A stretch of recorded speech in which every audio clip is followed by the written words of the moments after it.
Athos, you plumbed the very abyss, yet still you hunger.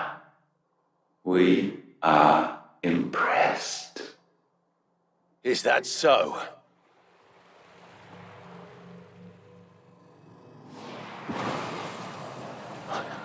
Not again.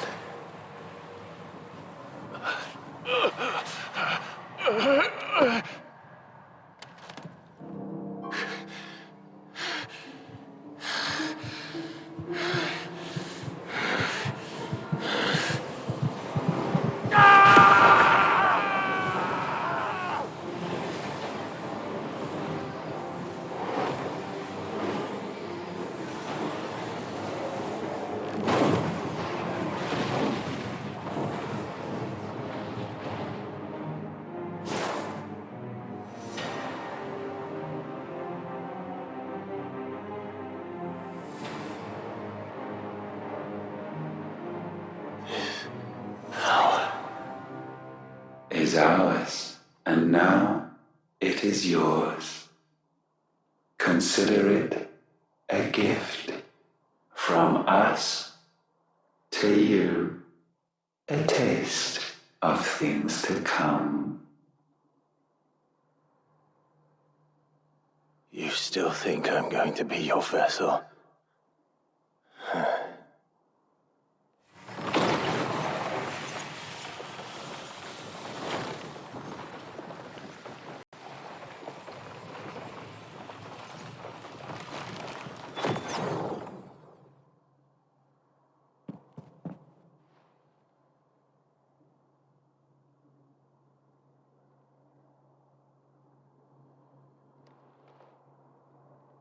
I'll take your gift then, Ultima. Just don't expect it back.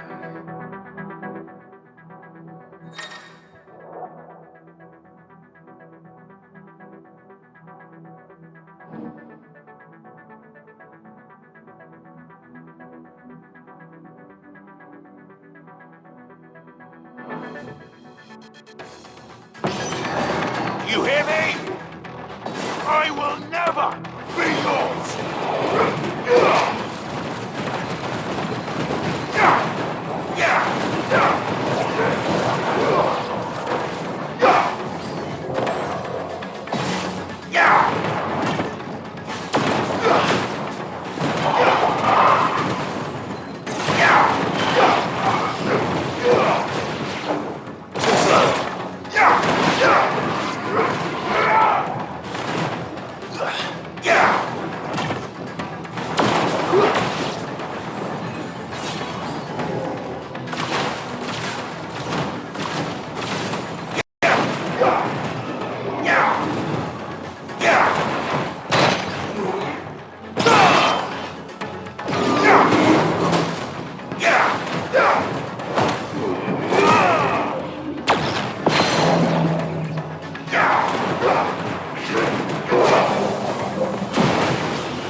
You, who ever rail against our gifts, remain all too eager to avail yourself of them. Perhaps you require more time to reflect.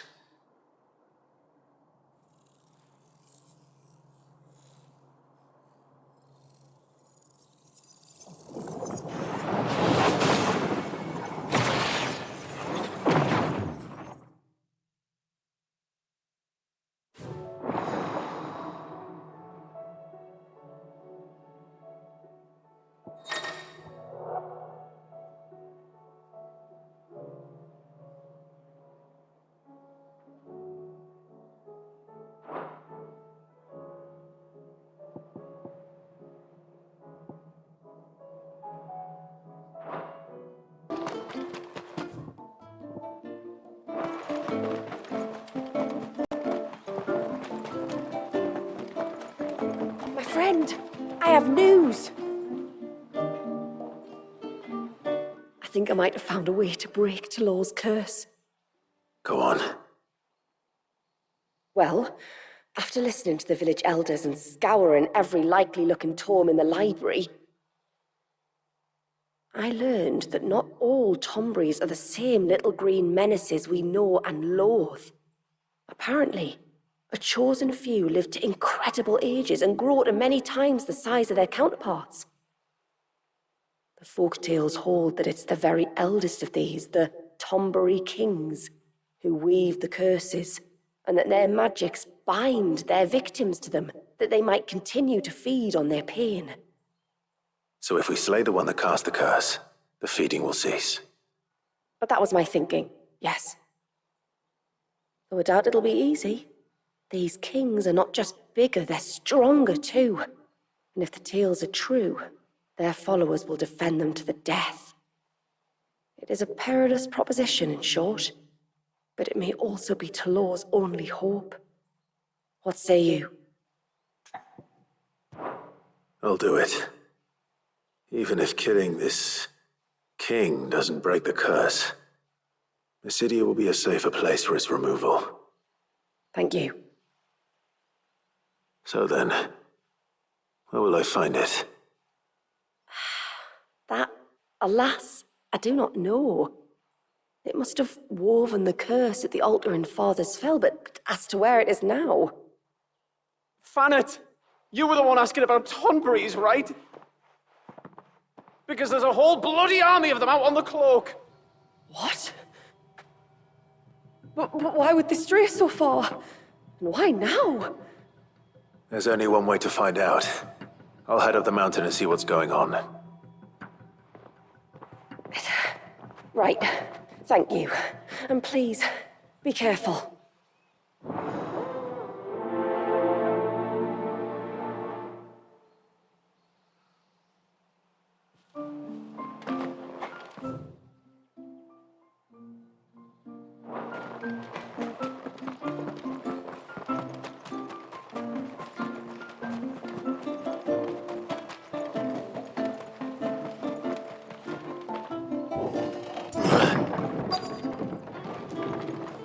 Found her. They're almost at the gate. But they won't be coming any closer.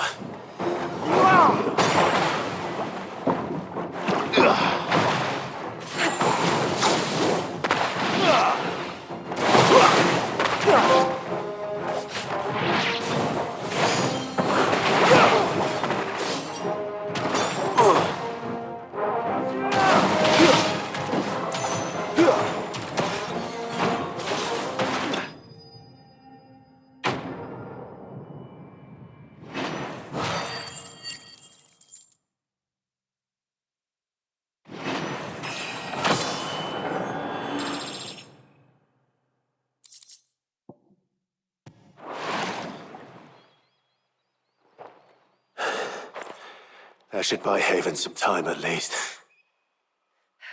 Clive, are you all right? Fine. We've taken care of the immediate threat. Thank the tides.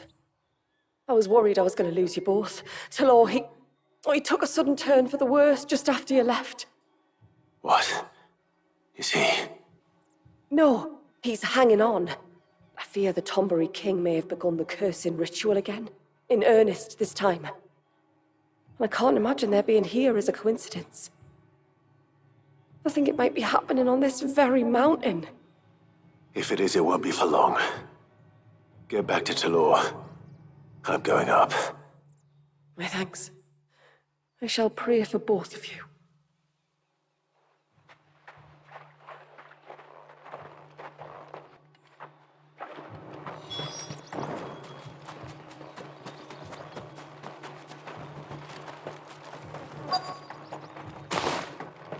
More of them. Come on then. I crave an audience with your king.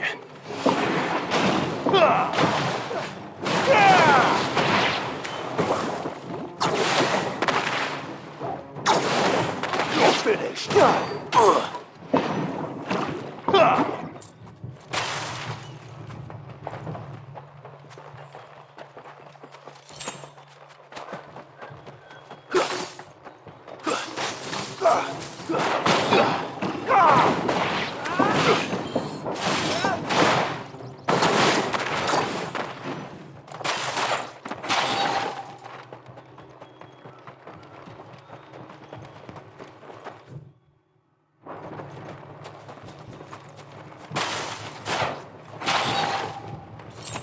Another group. They don't look very regal.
Still no sign of the king. Could Fanad have been wrong?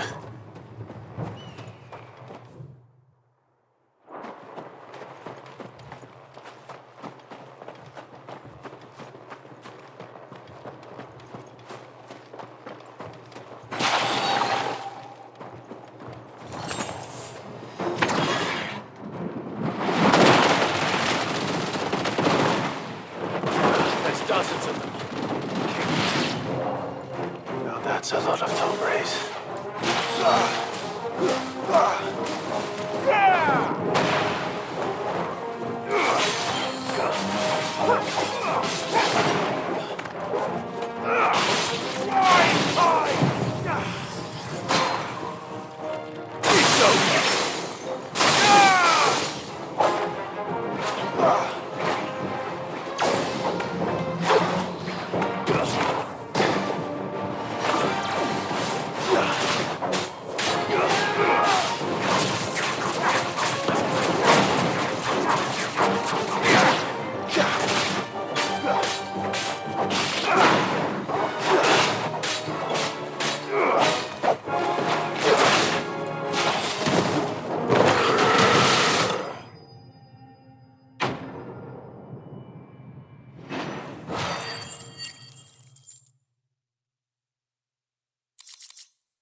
Looks like that's the last of them. Out here, anyway. But beastmen do like dark places.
a crown. Sorry, Your Majesty, but your reign ends here. Too slow.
Nice try.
It's done. Which means the curse should be broken. Let's see how Talor's doing.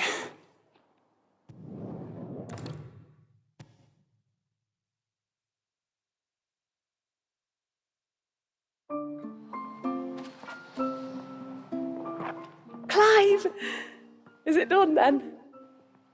It is. I was going to ask if there had been any change in Talor's condition, but judging by that smile on your face, I think I already know the answer. You do? Talor! He's back!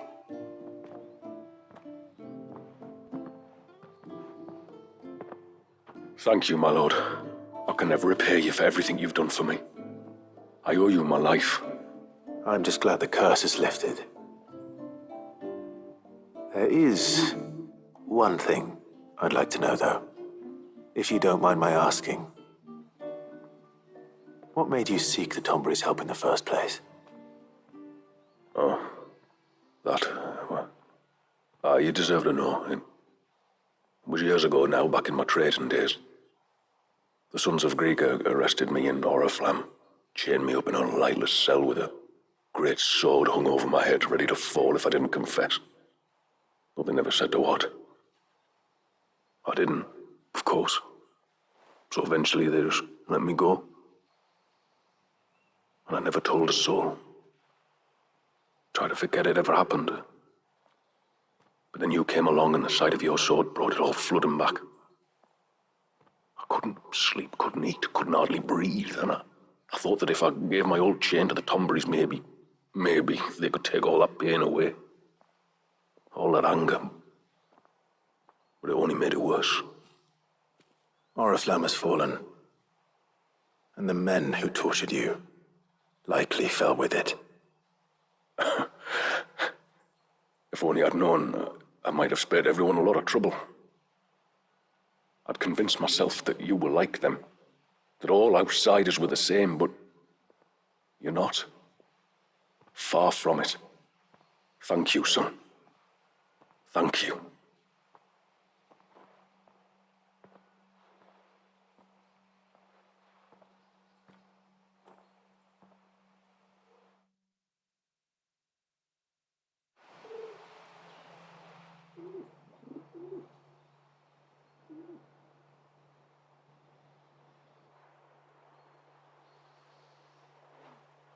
Clive, there's something I need to tell you.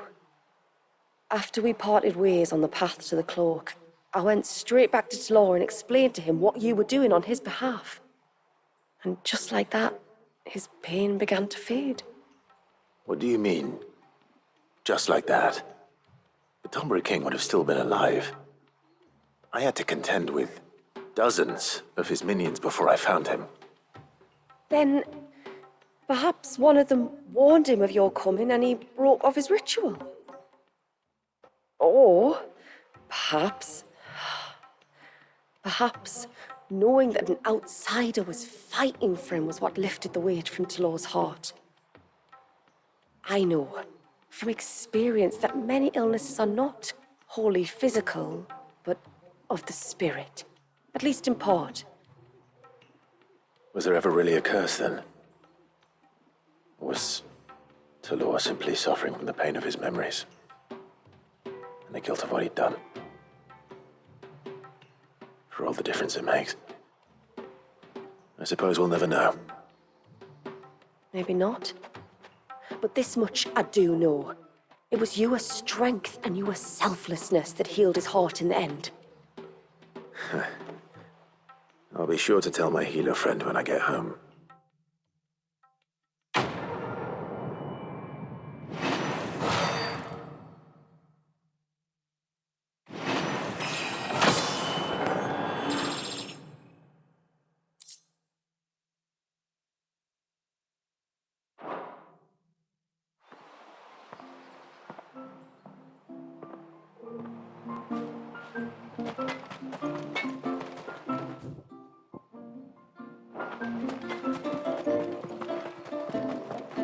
Hey, mister, over here! Please, mister, you've got to help us. The village is in danger, and if someone doesn't do something, You should have seen it. Stop. Take a deep breath and tell me everything. Starting with your name. Sorry. My name's Eirik. When you went up to the Ereval was with Miss Shula, well, I followed you. You could have been killed. Lady Shula told us you lot were great warriors, so I thought I'd be alright if I stayed close like. But then I lost track of you in the woods, and that's when I saw it. Saw what? A great, big, dripping, drooling monster. Spitting out great spouts of water it was, that were tearing up the ground and cutting down trees. Spouts of water. I don't recall seeing anything like that in the forest. Well, I did, and I don't ever want to see it again. You'll get rid of it, won't you? All right. If this creature is as terrible as you claim, it could well pose a threat to the village. I'll see what I can do. Thanks, mister. It was over by the Swift one that I saw it. Maybe it's still there. Then that's where I'll start my search. But this time, you're going to stay here. Understood? I wouldn't go through those gates for 1000 gil. Not with that thing out there. Good luck, though.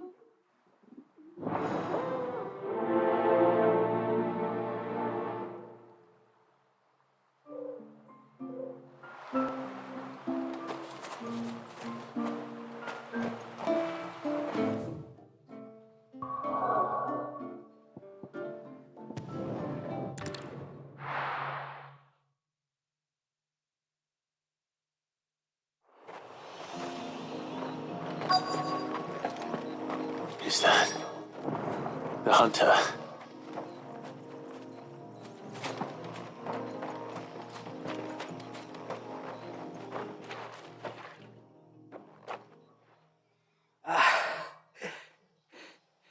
It's you.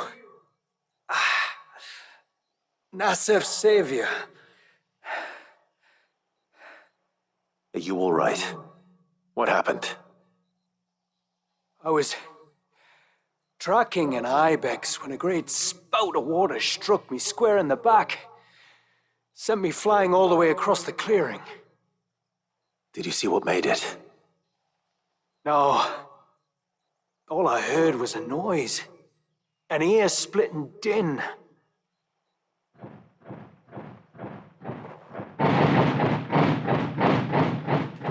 Might this be the culprit? Leave him to us.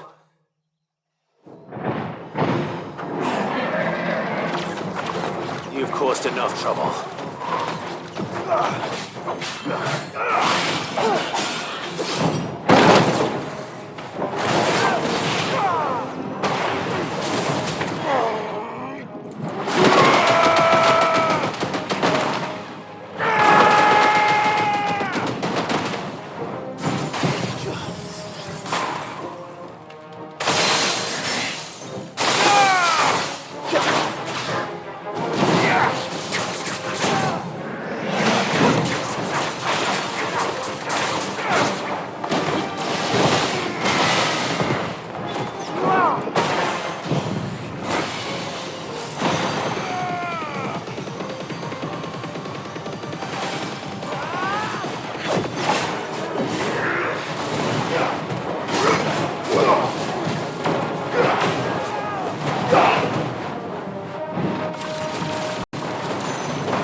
Well, that wasn't too bad.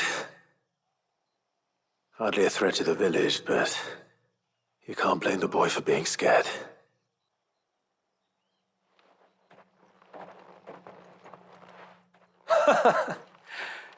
You made that look a lot easier than it was. Do you think that was the beast which attacked you? That thing? Not a chance. Would have heard it coming a league away. And the blast of water that hit me was beyond anything an Archelon can manage. Oh. A boy from the village sent me in search of a beast that could conjure such things, but...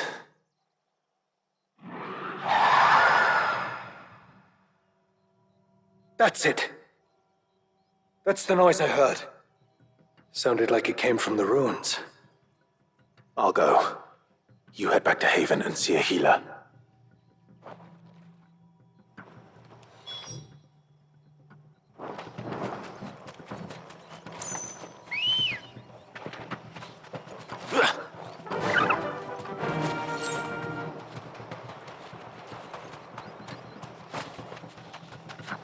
Potion, brother.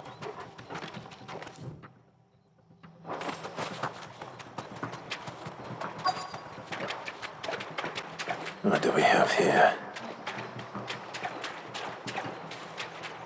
Thanks, Cal.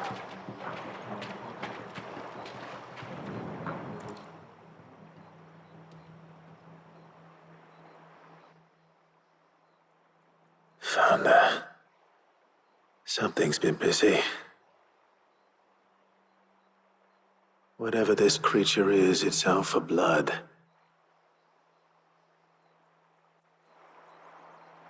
But it's not having ours. Stay close, Torgal. Where are you?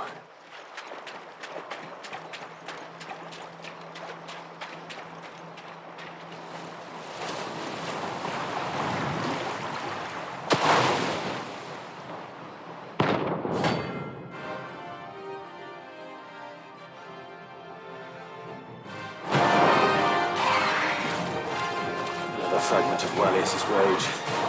I should have known. Time to put you to bed too.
Nice try.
Too slow.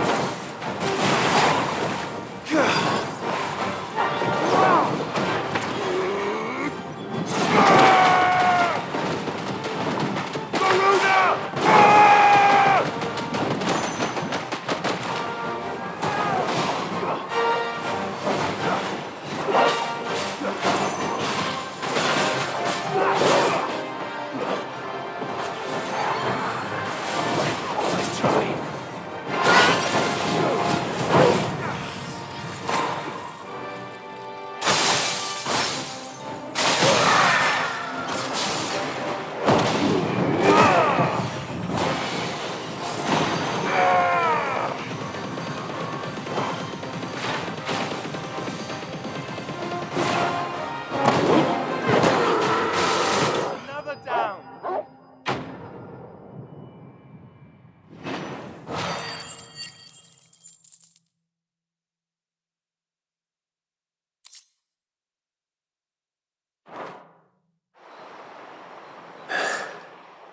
Fingers crossed that's the last of them. Either way, I should let Eirik know the danger is past. For now, at least.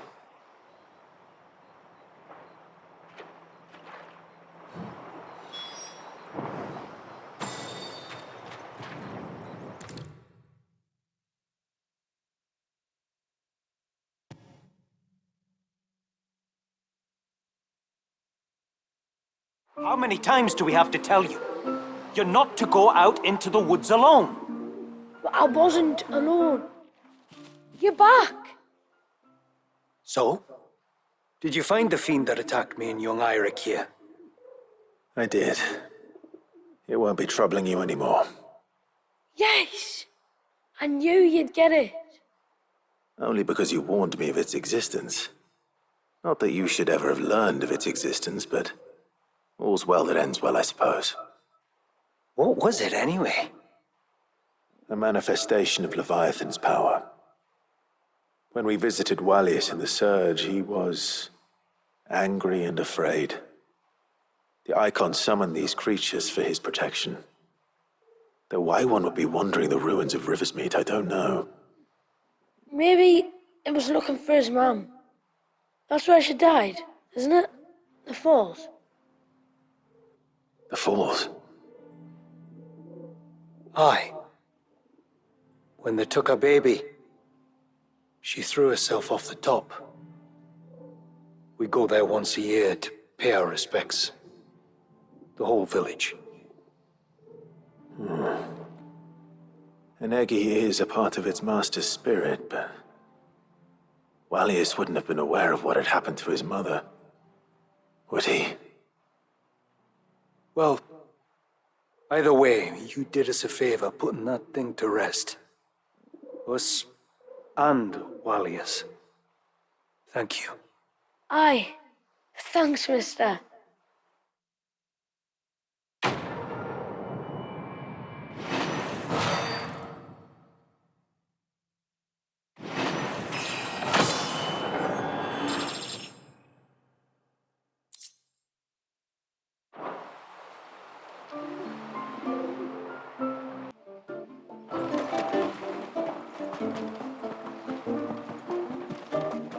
I heard the tributary can fell an ibex from 100 years.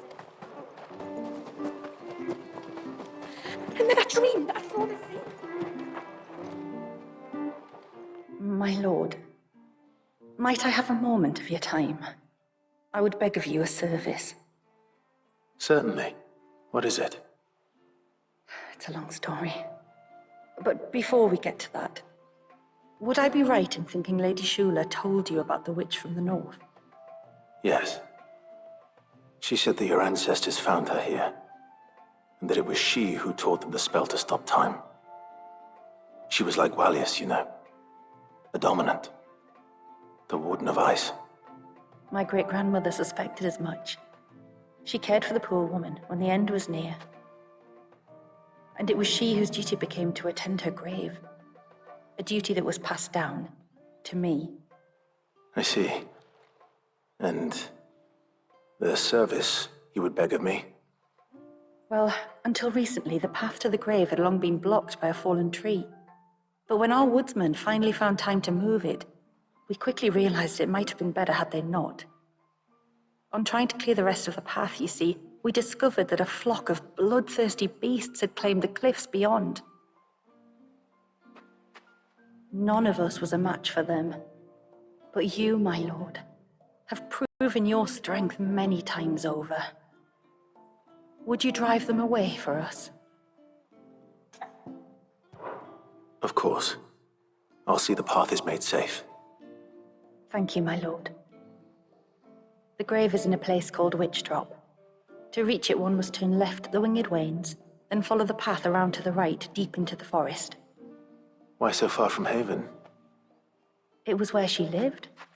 When our ancestors first came to Mysidia, they found her there, in an old abandoned village, and it was her heartfelt wish to return there in death. So when she passed away, my great-grandmother had a stone erected for her on the cliffs overlooking the place she once called home. How thoughtful. Well then, no time like the present. Left at the ships, then round to the right, you said. Just so.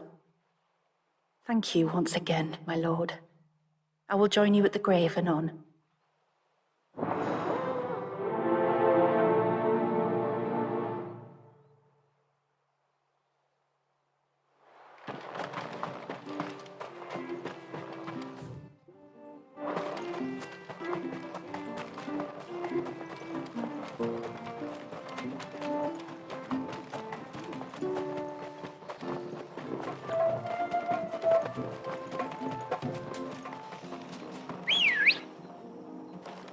Ready, go?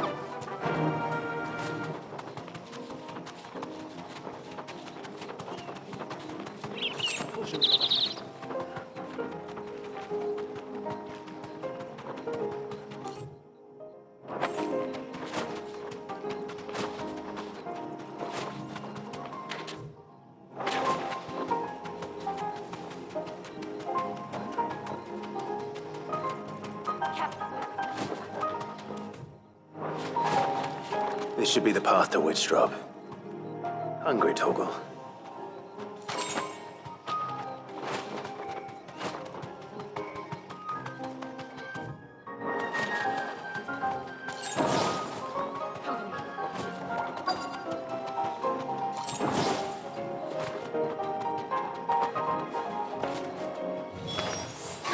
And here's our welcoming party.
Looks like that's the last of them.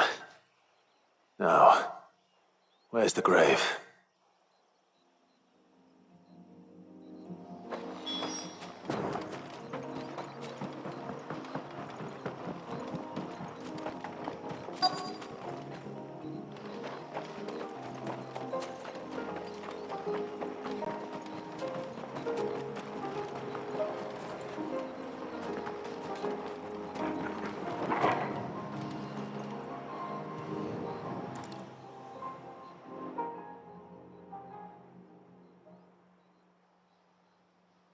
This must be it. My lord, thank you for making the path safe again. Ise. Was that her name? Yes. Hardly the most fitting tribute for a dominant, is it? A rough-hewn stone with naught but a given name engraved on it. But my ancestors had only been here a matter of weeks when she passed. Every day was a struggle to survive. They had neither the time nor the energy to devote to a more elaborate memorial. Yet they spared what they could to grant her wish, that even in death she might continue to watch over her home. She lived down there then? In the ruins? That's right. They were once the living quarters for those who served up in the temple. When the Northern Thanes sent her here to weave her spell, this was where she and her retinue stayed. There were priests, handmaidens, and a knight sworn to shield her from harm. Of course, they were all gone by the time my ancestors arrived, fled or dead in the Western Wars. All except Ise, who remained till the end. Alone. Indeed. At least, that is the story as it's been handed down in Haven. But there is an epilogue to the tale. One known only to Lady Shula and myself. Some years after Ise's passing, you see, my grandmother came here to tend the grave, and found a stranger kneeling before it. A knight, dressed head to toe in plate. She asked of him who he was and whence he had come, but received no answer. The only words he spoke were, "Tell me true, whose grave is this?" So she told him of how her people had met and cared for Ise, and how she had died. His only reaction was to stare up at the air of hours in silence. Then he left, never to be seen again. You said he was wearing plate. Was it black and gold? Do you know something of him? When we went up to the Air of Hours to unravel the spell, we were set upon by a shade in the shape of a knight in full plate. It manifested in front of the Vare, and in its ether, I felt Shiva, the witch. You think this may have been the same man my great-grandmother met? Ise's knight? I don't know. Maybe. All I can say for sure is it was intent on protecting her creation. Or perhaps her spirit? What remained of her ether, preserved in the Vare? Perhaps his spirit too became enraveled in her spell, frozen in an eternal vigil. Till we ended it. If the shade you fought was Ise's knight, then ending it was the greatest gift you could have given him. Now he can return to the sea, to be with his lady once more. And if his spirit should ever return here to visit her grave, I shall ask his name, that I might carve it in the stone next to hers. That they might be together. Once and for all.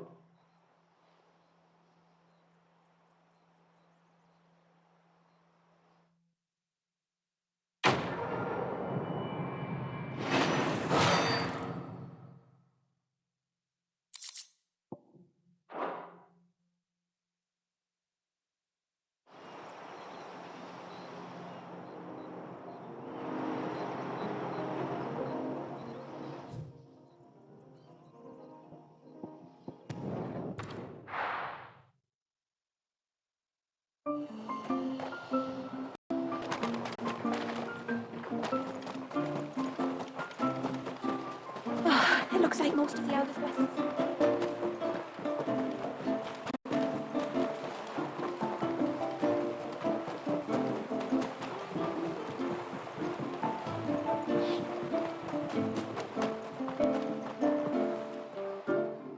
You wouldn't happen to have some time on your hands, would you, Clive? Only I was wondering if you might help me with something else. Don't tell me. Another unruly dominant. Not quite, but a dangerous foe nonetheless. It promises to be quite a hunt. Care to join me? All right. Tell me about our quarry. A fiendish, cold-blooded beast known as a Givra. Normally, we leave such animals well alone, and for good reason. But I have an even better reason to want its tongue. Its tongue. If you'll permit me, tributary, I can explain. Certainly, Yamila. It's been over a week since my sister gave birth to her first child, yet she still isn't back on her feet. We've tried everything to restore her spirits. Physics and nostrums, the laying on of hands and of leeches, but all to no avail. The healers tell me there's only one hope left. A broth as potent as its ingredients are perilous to procure. It isn't only Yamila's sister who stands to benefit from this, by the way. There's her baby to think of. And Walias, too. She'd agreed to be his wet nurse, you see. I'd be glad to help. Thank you. Our hunters have no shortage of skill, but this task calls for more than that. And it won't be achieved through weight of numbers either. The Givra is as wary a foe as it is a deadly one. 2 hunters might catch it unawares, but any more than that, and it would pick up our scent a league away. Then it is decided. The 2 of you will go, while Jill and I occupy ourselves here. Perhaps we might help prepare the broth. That would be most kind of you. Come then, Clive. The river of time flows fast, and so must we. There's a Givra that has claimed the ruins at the foot of the mountain as its hunting ground. But as I say, they are wary creatures. We'll need suitable bait to draw it out. The flesh of a forest ibex should suffice. To the forest, then.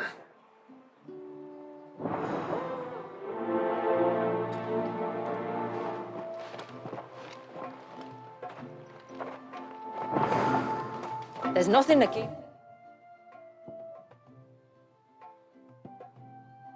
loves more than a fat haunch of ibex. There speaks the voice of experience. Do you hunt often? Since I was a girl, my father would take me. Then after he returned to the sea, Yamila's father. Our families have always been close. Even if her sister wasn't Walias's wet nurse, I couldn't stand by and watch her suffer.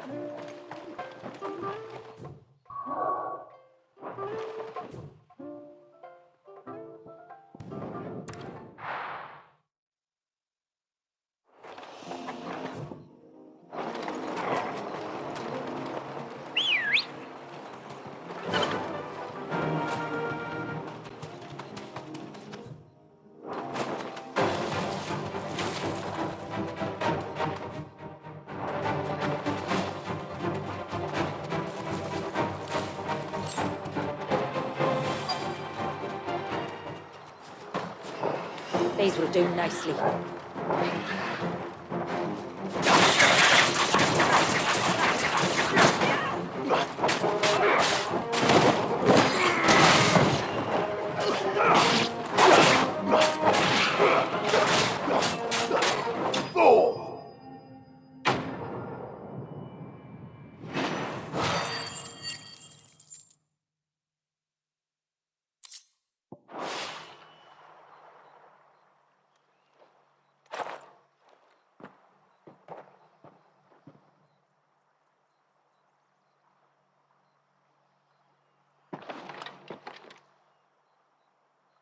Return to the sea, and to the clouds rise again.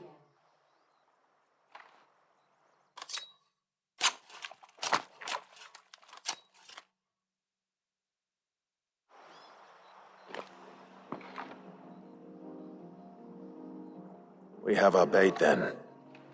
What next? Next, we pay a visit to the Dark Gate to pick some loco weed. It'll help disguise our scent.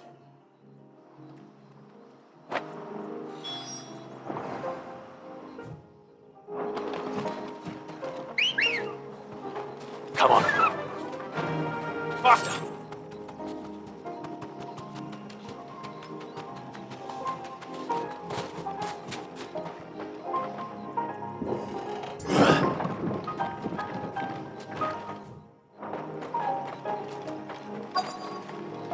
There should be a sprig or two of loco weed growing somewhere around here. Look for the golden leaves.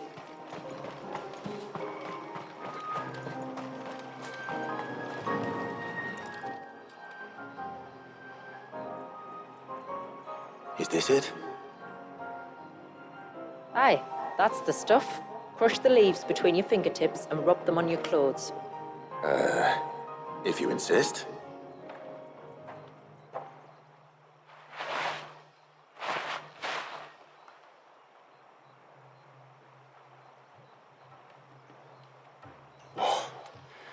You could have warned me about the smell. Like corruption, isn't it? We'll have an honor guard of flies before long. But it'll stop the Givra from noticing us. Its nose will tell it we're nothing but a feast for worms. Oh, I feel so much better. We can wash it off afterwards. If there's one good thing about the Givra choosing the ruins for its hunting ground, it's that there's plenty of fresh water nearby.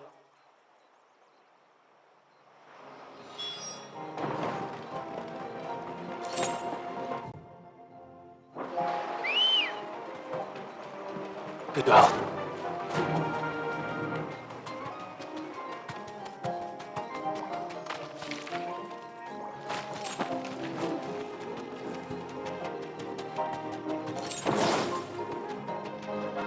Where should we lay the bait? Givras are creatures of habit. Look for some sign of its passing. It's sure to return to the same place sooner or later.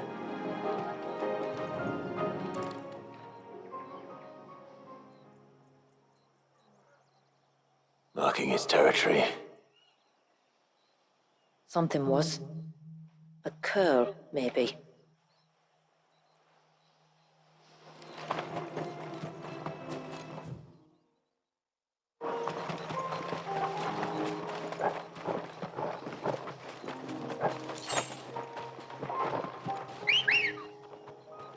Come on. Fly, Ambrosia.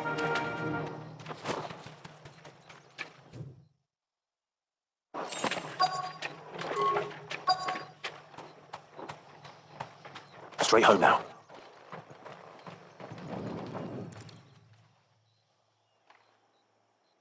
A fresh kill. But not a Givras. The wounds are too clean, too small.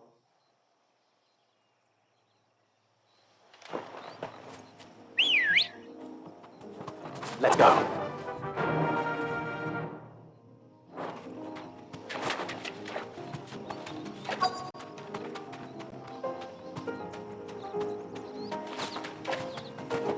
Be safe.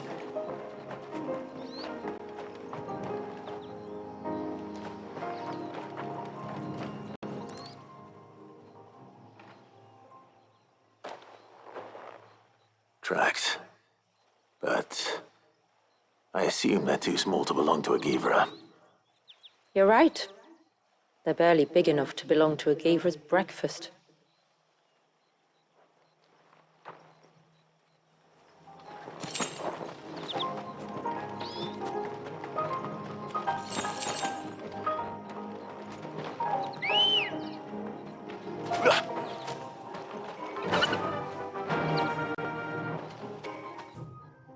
Faster!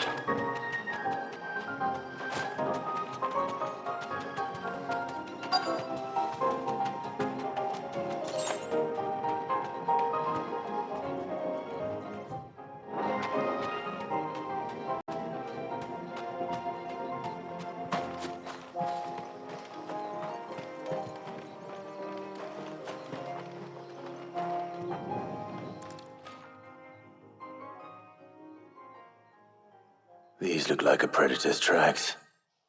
You can clearly make out the claws. And not just any claws. These belong to a Givra. There's no mistaking them. We'll lay the bait here. Let's hope our friend is hungry.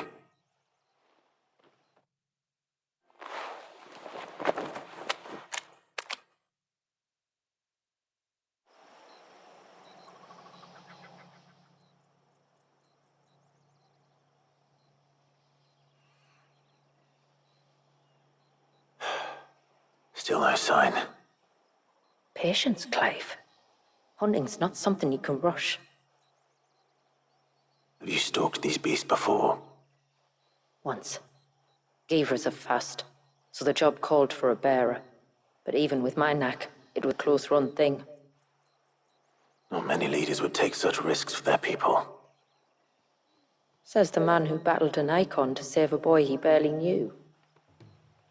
It is the way of the Moats of Water to use what gifts we've been given for the good of all. And I gather it's your way too. It was Sid, the man whose name I bear. He fought for his people and their future with every fiber of his being.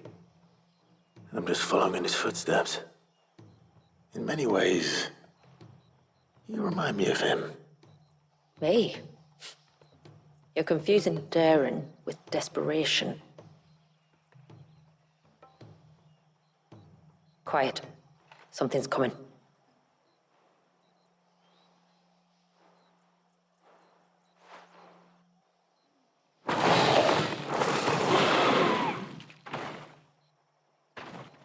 Our guest has finally arrived.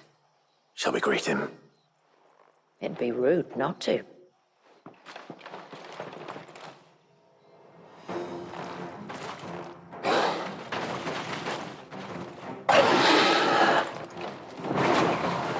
Don't let it escape.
You weren't exaggerating when you said they were dangerous.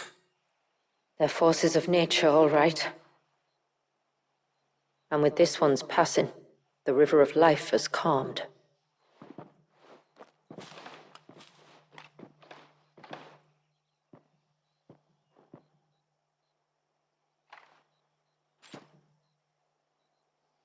O roaring torrent, son of storms, may your spirit run free in the open ocean.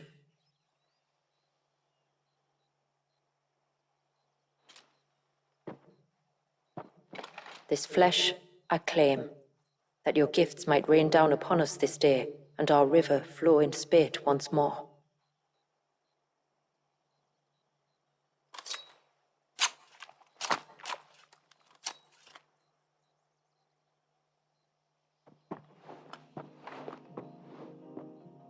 Well then, let's return to the village. We must get this tongue to Ymilla before it spoils.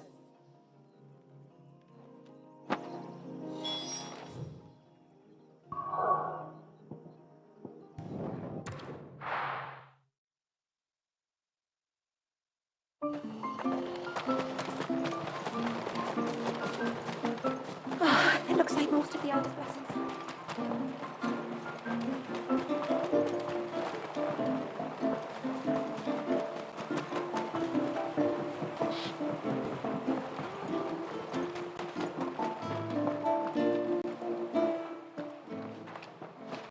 Tributary, my lord. Did all proceed as planned? It did. Here. One Geaver tongue, as promised.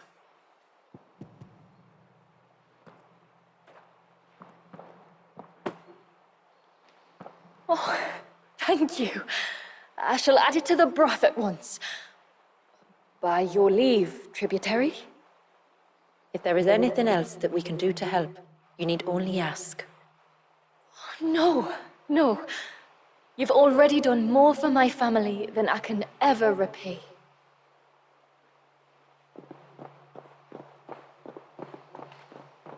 Just as you have, Clive, for my family. I only regret that I have nothing to offer you in return but my gratitude. It's more than enough.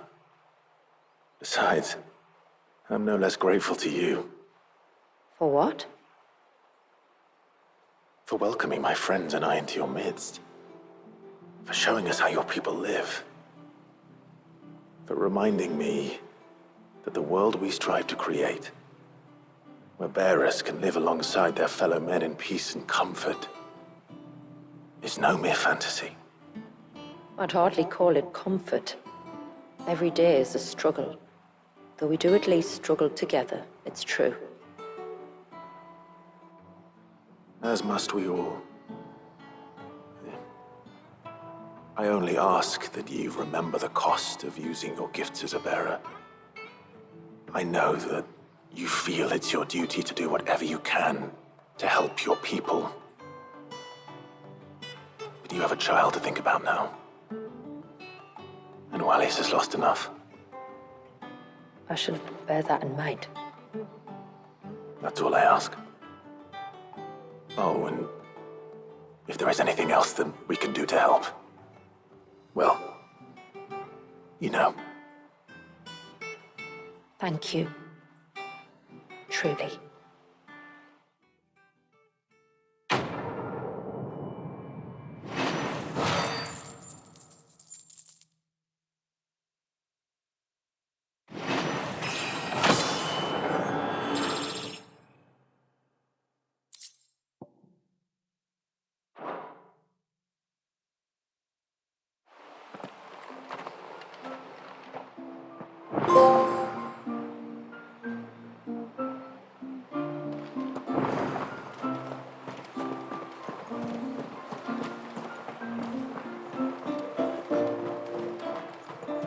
It is good to have him back.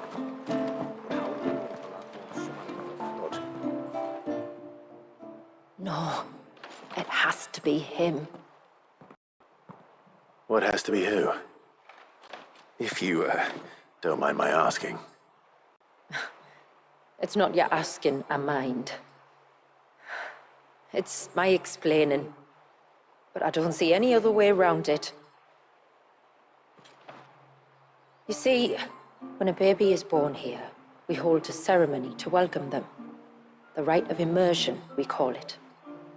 But I don't know whether Walyus was ever afforded that courtesy. What is abundantly clear, though, is that my ancestors never welcomed him as one of us. And I want to change that.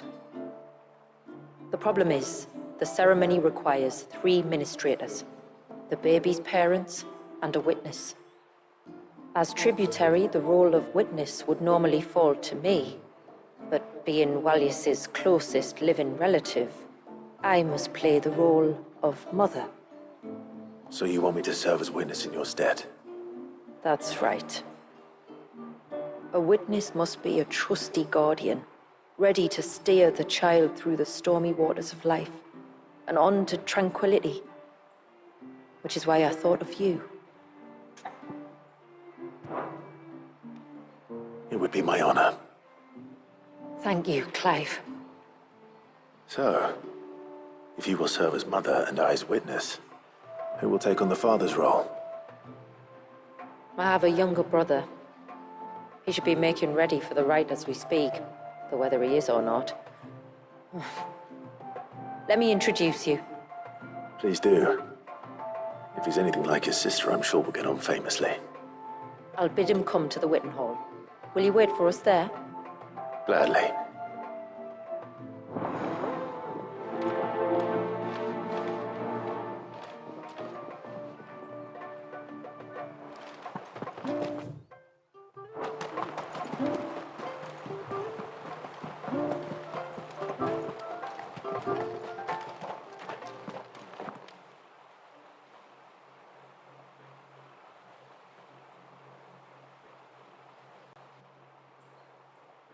Clive, my brother. If it isn't my old mate Sid! You? So you do remember me, even stripped of my cunning disguise? I'm touched. You two know each other. My friends and I crossed paths with your brother on our hunt for the Dusk Crystals, during which we saved his life. 3 times, was it? 3, 4, who's counting? All I know is when Shula mentioned she'd called in Sid the Outlaw to help young Walyus, I could be sure that the little rascal was in safe hands. I mean, having seen you in action back at the tower, I know exactly what you're capable of. So the mercenary you met in the Sage Spire, that was Clive. And he saved your life. That's a rather different story from the one you told me. And a far likelier one at that. It would appear my family owe you twice over. Whether they admit it or not. Honestly, Fammy, would it kill you to tell the truth once in a while? What? I said sorry, didn't I?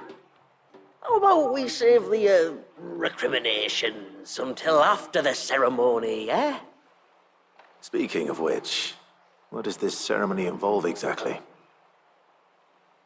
It's simple, really. We each say a short prayer and anoint the child's head with holy water.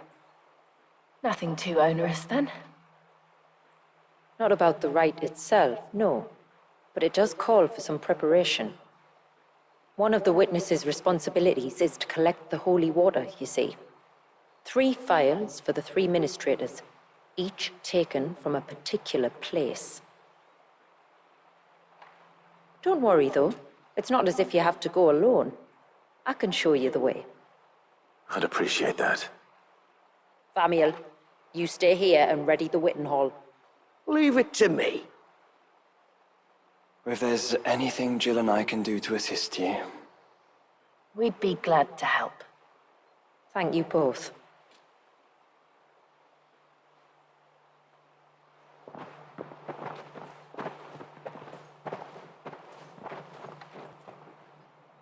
All right then, let's get started, shall we? There are 3 types of holy water that we must collect. The water of the mountain, of the river, and of the sea. We take the water of the mountain from the spring atop Maiden's March. The water of the river from the course that flows through the ruins of Riversmeet. and the water of the sea from the shallows of Tailwind Bay. Here are the files we'll be using in the ceremony.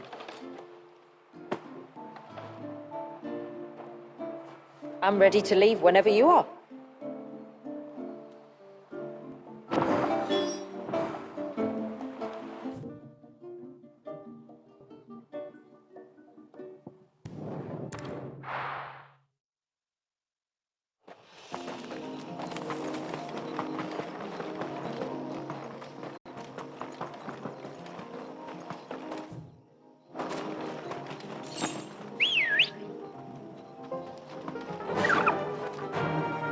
Fly, Ambrosia.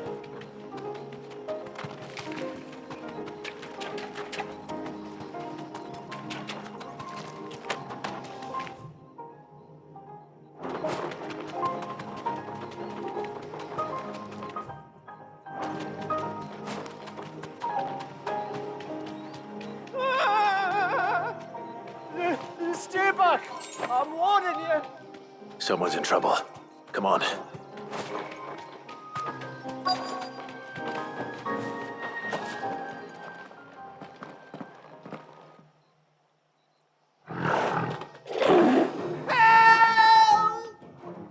Help? What help? Nobody's coming to... Help? We're here to help. Keep its attention on us. I'll do more than that.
Is anyone hurt?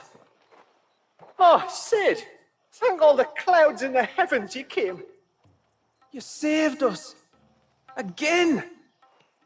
Would you two care to explain what you're doing up here? The chief sent us to fetch incense for the ceremony. So the Witten Hall smells nice. For the little Ben.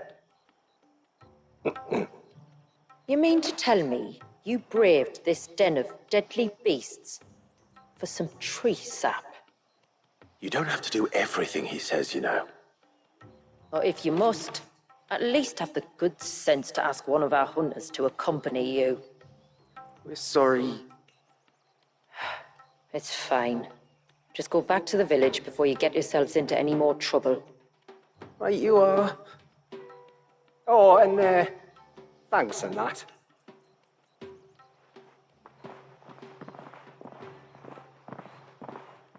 Remind me to give my brother a cuff round the ear when we get back.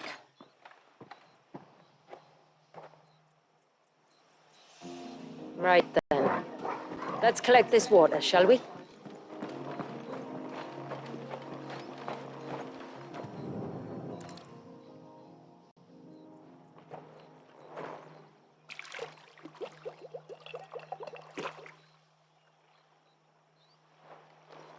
The rain that falls on the mountain emerges here, in these springs. The source of the river. The source of life. Precisely. Take care not to spill it. Right. Let's save that for the ceremony.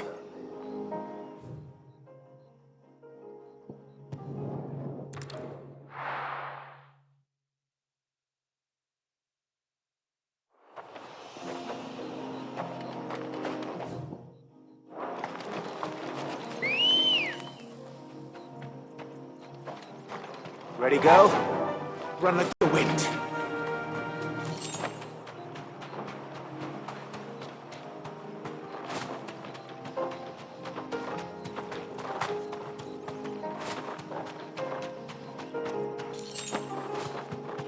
We can collect the water of the river from here.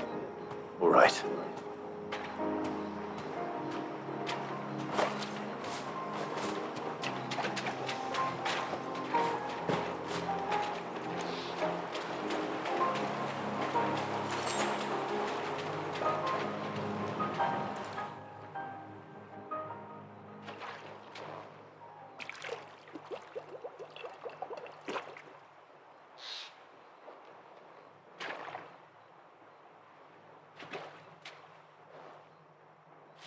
The water of the river represents life.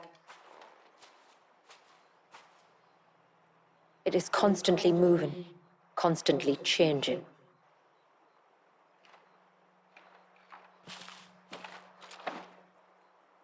And though its course may twist and turn or branch into 1,000 separate streams, it always flows in the same direction, from source to sea, beginning to end.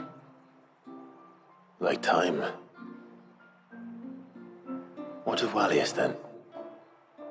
When your ancestors froze him, did they remove him from the River of Life? They did. Like an ice-bound pool that didn't thaw for 80 summers. But now he's free to flow again, to live. And you and I shall flow with him, for we are all but drops of water in the great river of life. I find that thought oddly reassuring. Go on. A drop of water might seem insignificant on its own, but as a part of a torrent, it can cleave a path through the hardest rock. It makes me believe we humans might just stand a chance. I believe we might. Just one more file to go then. Nearly done.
Fly up, Rosia.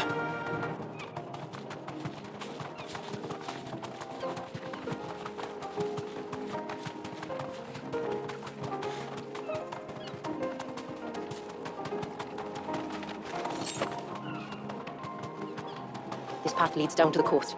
Usually we keep this gate shut tight, but since this is a special occasion... Straight home now.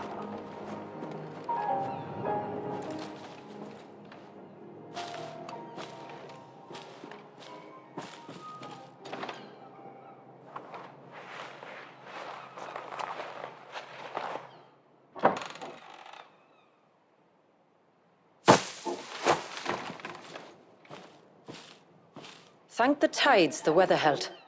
This place can be treacherous when the waves are high. If it weren't for the holy water, no one would ever come down here.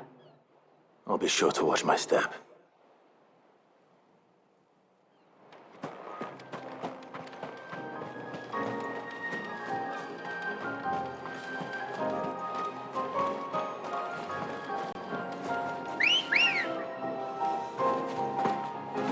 Let's go. Water flows to the sea, then rises into the clouds. Just like life, the end is not the end, only a new beginning.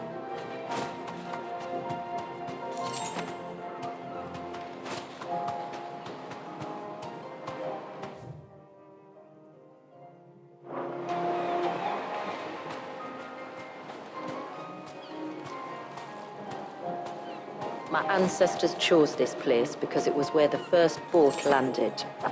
And it's a good thing they didn't land closer to the surge. Quite.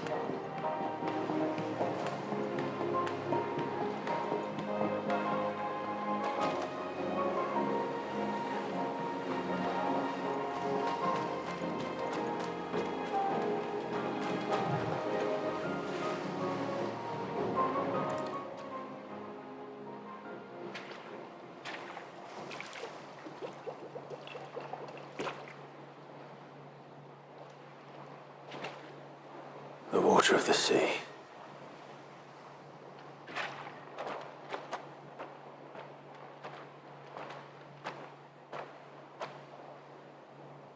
I still can't help but be awed by it. Oh? All that wave ever made me feel was pity and sorrow for the innocent life trapped inside it. The child my great-grandfather sacrificed to try to change his people's fate. It was wrong, an unforgivable sin. But I often wonder, will my descendants ever forgive me for what I have done? As tributary, I've faced many difficult choices.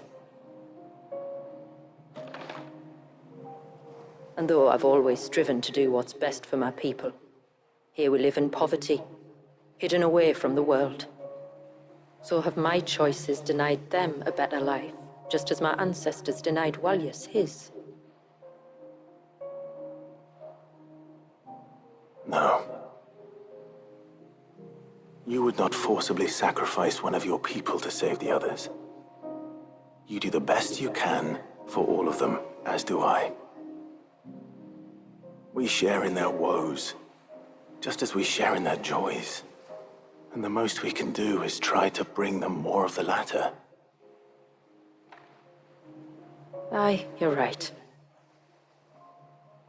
And try I shall, to bring all of my people a better tomorrow. Walyas included. Then I wish you luck. If my time with the boy is any indication, he's going to be quite a handful. Then we must start as we mean to go on, and give him the very best welcome we can. Where to next, then? Back to the village, to find out if my brother has made the necessary preparations, or got his lackeys to do it for him.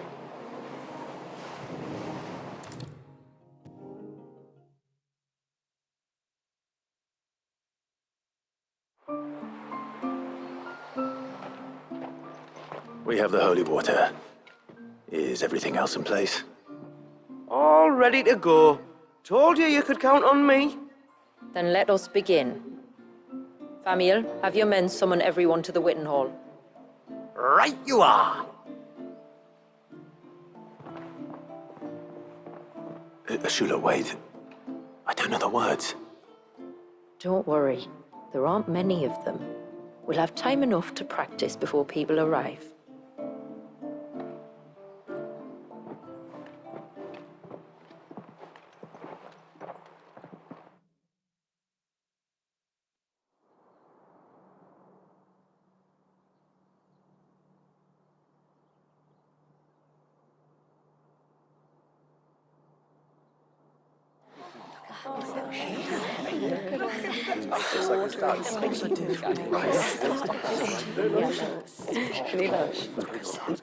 My friends, we are gathered here today to welcome this child into our community by the rite of immersion, as has been our custom since the first reign. As tributary, I would normally perform the rite with the child's parents, but Walius's mother and father returned to the sea long ago. So I and my brother Famiel shall serve as his family, while the one who returned him to us shall bear witness in my stead. Clive, if you would step forward.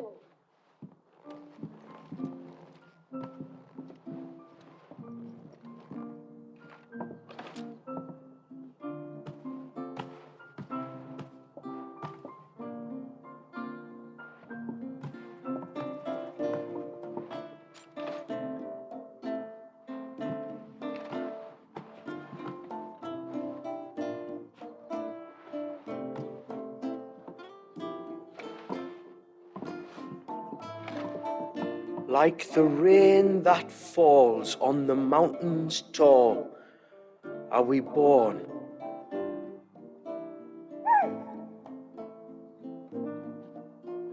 Like the river that flows through the valleys below, do we live.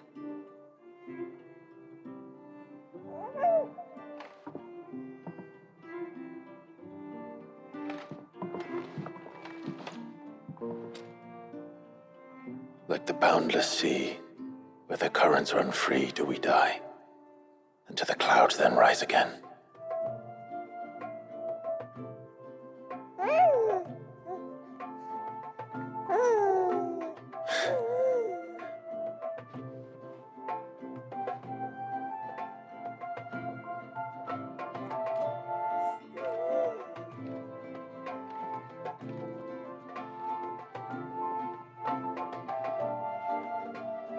The circle of water is the circle of life. And today, from the heavens falls rain anew. This child, Walius, now joins our stream, and he shall flow with us, from the mountains to the sea.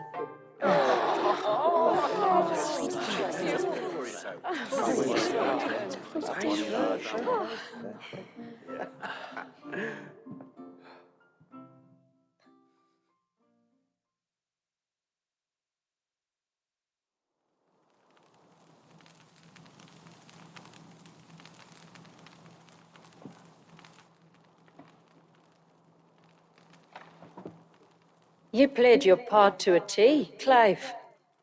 Thank you. It means a lot to us. I was honored to be asked, and terrified I'd miss. Now that you're part of the family, young Walyas, my lad, Uncle Famiel can teach you the ways of the world. Oh no, he can't. Eh? Don't be so hasty. Your brother's knack for self-preservation might serve him well. Ha! You are never going to let me live that down, are you?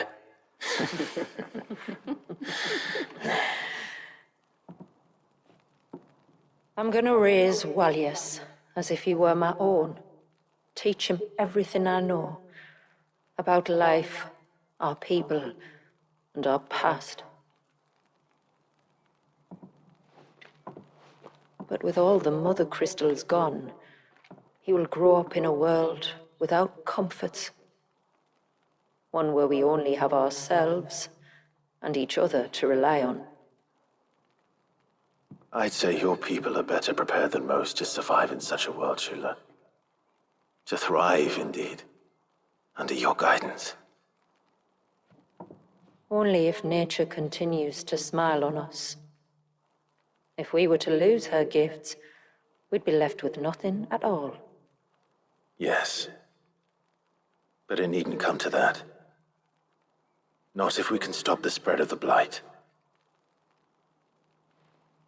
So long as we can save a single patch of soil, we can plant the seeds for a new world. One where we can all be free. Perhaps then we might finally be able to step out from behind our curtain, eh? Till that day comes, I wish you good tide. Thank you. We should be on our way. Well, you be careful out there. Aye, you steer clear of trouble now. Likewise.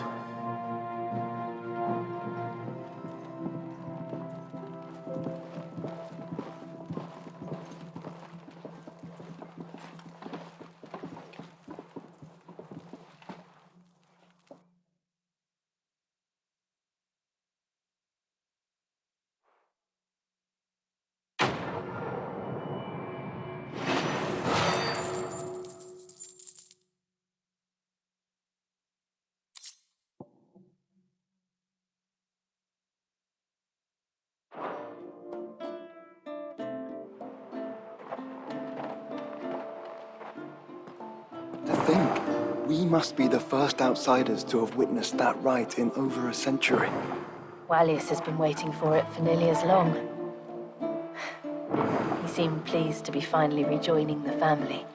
Now all we have to do is save that family. To change our river's course.